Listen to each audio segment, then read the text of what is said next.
Nous voici de retour. Nous vous avions proposé le petit journal de la culture. Vous nous avez encouragés à poursuivre. On a décidé de s'unir pour vous proposer un nouveau format. Nous nous sommes regroupés pour vous proposer 3 regards. Le regard d'un artiste, moi, le regard d'une historienne, Margot Bruvin, le regard d'une critique, Camille Bardin. Bienvenue dans Traversée. Avec Traversée, on vous propose de passer l'hiver en compagnie d'artistes qui travaillent au quotidien et dont le travail nous touche, nous stimule ou nous intrigue. Ce sera donc chaque fois 3 pastilles.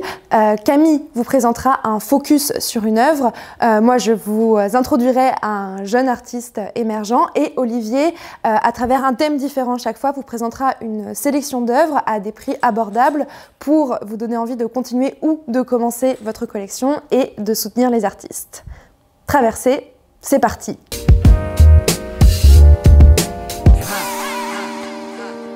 Dans la série photographique dont je vous propose de faire un focus aujourd'hui, on voit des femmes attablées à la terrasse de bistrots parisiens, d'autres qui discutent devant des snacks ou des bars tabac. Des scènes, somme toute, on aimerait le croire assez banales, sauf qu'il n'en est rien, car se trouvent habituellement exclusivement des hommes dans ces espaces-là.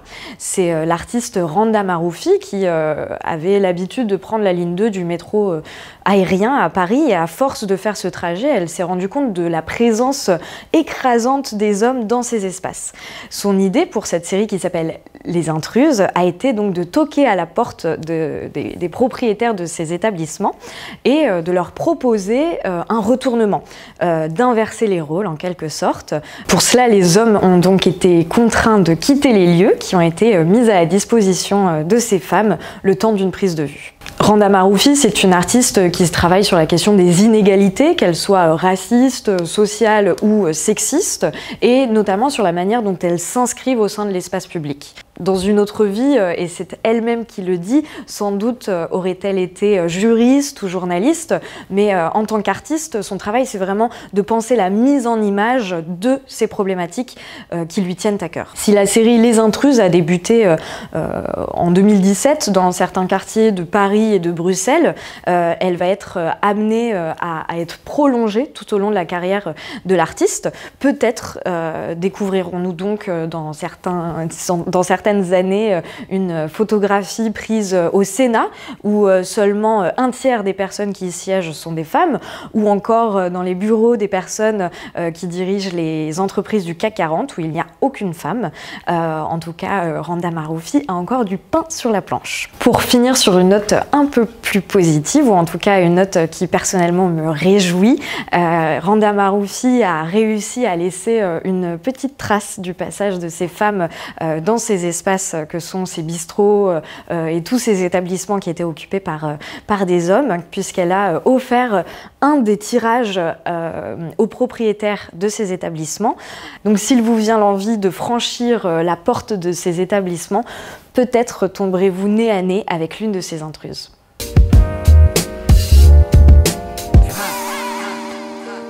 Pour ce projet, pour Traverser, je voudrais contribuer à mon niveau à mettre en lumière le travail de jeunes artistes émergents.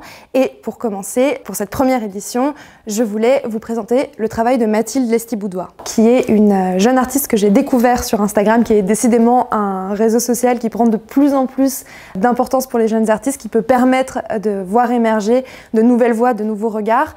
Bien que Mathilde Lestiboudois ne semble absolument pas avoir besoin d'Instagram, puisqu'elle fait déjà partie, à 28 ans, de très belles collections, dont la collection Agnès B, qui la soutient et l'expose régulièrement. Le travail de Mathilde Lestiboudois résonne particulièrement bien en cette période de confinement, puisqu'elle peint des espaces clos, des espaces où il n'y a rien d'autre que le vide, que l'attente. Ce sont des œuvres où les différents spectateurs y projettent des choses extrêmement différentes. Certains y voient uniquement des œuvres contemplatives où on peut admirer simplement la construction de l'espace, la construction de l'espace pictural.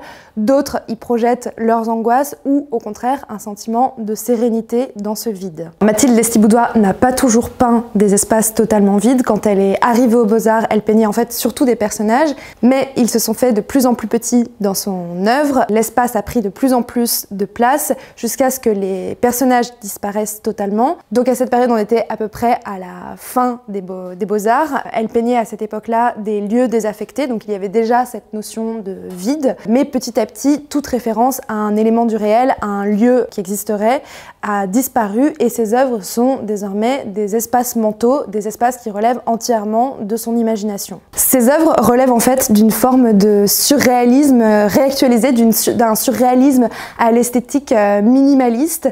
On pense parfois aussi à l'univers onirique et inquiétant de David Lynch. Et chaque objet en fait qui apparaît dans les peintures de Mathilde Lestiboudois a été soigneusement choisi, à la fois pour ses qualités formelles, plastiques, et pour la symbolique que Mathilde Lestiboudois lui attache.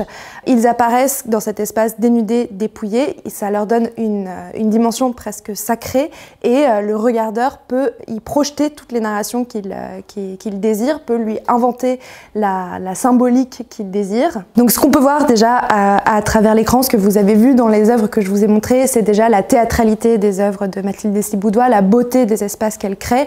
Ce qu'on ne voit pas en revanche à travers l'écran, c'est la virtuosité technique de Mathilde Lestiboudois, la touche de sa peinture très légère, les multiples couches très légères qui créent un espace extrêmement profond et des nuances de couleurs assez sublimes. Pour ça, il faudra attendre l'une des prochaines expositions prévues de Mathilde Lestiboudois. Évidemment, puisqu'on est en 2020, tout le calendrier des expositions est complètement chamboulé. Je vous engage donc à aller suivre Mathilde Lestiboudois pour être tenu au courant et également, évidemment, la soutenir.